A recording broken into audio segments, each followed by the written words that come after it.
Guys, നമുക്കുള്ളത് യൂറോടെക്കിലാണ്.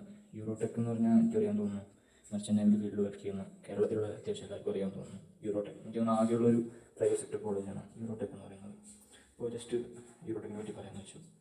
അത്യാവശ്യം നല്ല കോളേജാണ്. ഞാനിവിടെ വന്നിരിക്കുന്നത് ഒക്ടോ കോഴ്സ് ചെയ്യാണ്. ഒക്ടോ കോഴ്സ് എന്ന് പറയുന്നത് നമ്മുടെ ഓയിൽ ആൻഡ് കെമിക്കൽ ടാങ്ക് ഫെമിലൈസേഷൻ കോഴ്സാണ്. അത്യാവശ്യം നല്ല ക്യാമ്പസാണ്, ഫുൾ ഗ്രീനറി, നല്ലൊരു അന്തരീക്ഷമാണ് ക്യാമ്പസിൻ്റെ. പിന്നെ എല്ലാ സ്റ്റാഫുകളും അടിപൊളിയാണ്. ഫുഡും കാര്യങ്ങളായാലും അവിടുത്തെ എല്ലാം അടിപൊളിയാണ്. അപ്പോൾ നിങ്ങളെന്തെങ്കിലും കോഴ്സൊക്കെ ചെയ്യാൻ പറ്റുന്നുണ്ടെങ്കിൽ ഞാൻ മസ്റ്റായിട്ട് റെക്കമെൻഡ് ചെയ്യുന്ന ഇൻസ്റ്റിറ്റ്യൂട്ടാണ്.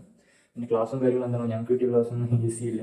ബാക്കി എല്ലാ അത്യാവശ്യം കാര്യങ്ങളും ക്ലാസ്സുകളിൽ ഈസി ഉണ്ട്. പിന്നെ ചുറ്റുപാട് നല്ല രസമാണ് കാണാൻ, എല്ലാം ഗ്രീനറിയാണ് ഫുള്ള്. ജസ്റ്റ് മൈൻഡൊക്കെ ഒന്ന് റീഫ്രഷ് ചെയ്യാനുള്ള സെറ്റപ്പിലാണ് ഇൻസ്റ്റിറ്റ്യൂട്ടിൻ്റെ ഫുള്ള് ചുറ്റുപാടുള്ളത്.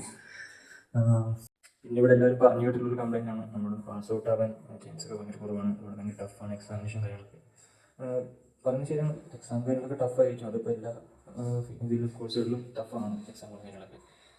പിന്നെ ബാക്കിയുള്ള ഇൻസ്റ്റിറ്റ്യൂട്ടിൽ വെച്ച് നോക്കുമ്പോൾ ഇവിടുത്തെ സ്റ്റാഫും കാര്യങ്ങളൊക്കെ നല്ല വെൽ ട്രെയിൻഡ്. ഇപ്പോൾ മർച്ചൻ്റ് ഫീൽഡിൽ വർക്ക് ചെയ്യുന്ന ആൾക്കാരാണ് ഇവിടെ സ്റ്റാഫും കാര്യങ്ങളൊക്കെ ആയിട്ടുള്ളത്. നല്ല ടീച്ചിങ് ആണ്, എനിക്ക് ഭയങ്കരമായിട്ട് അധികമായിട്ട് ഇഷ്ടപ്പെട്ടു. സോ എനിവേ ഗൈസ്, അടുത്തൊരു വീഡിയോയിൽ വീണ്ടും കാണാം.